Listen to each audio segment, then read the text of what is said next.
Ce n'est pas parce que une personne qui prie dans le message commette une mauvaise chose qu'on va généraliser tout le message.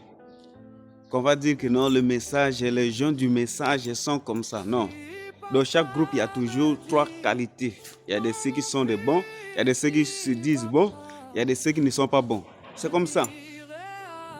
Donc, si on doit marcher dans ce contexte-là, puisque Judas était dans l'église de Jésus, Judas était un voleur, il volait l'argent, il était un haineux, il était traître. Donc, on va dire que l'église de Jésus, les gens sont des haineux, des voleurs d'argent, des traîtres. Non. Donc, ce n'est pas parce qu'il y a des comportements des uns des autres qui ne sont pas bons,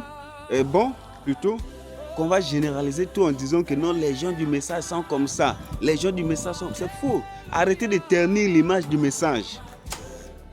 Vous ne voyez pas les bonnes personnes, mais vous aimez toujours voir ce qui est mauvais.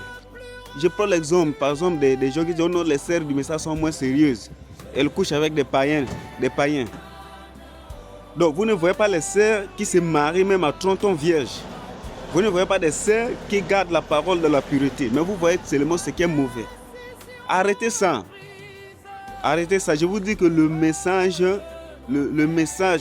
apporté par William Branham, je ne vois pas une autre confession chrétienne plus meilleure que le message. Je ne vois pas ça.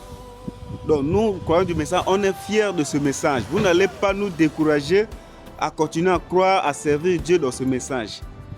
Donc on sait que ce sont des campagnes diaboliques pour pouvoir essayer d'éternir l'image du message, mais vous n'allez pas arriver. Depuis que le message est venu, ce n'est que Dieu qui défend ce message jusqu'à présent.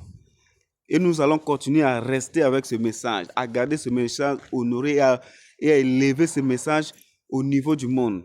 En tout cas, que Dieu vous bénisse.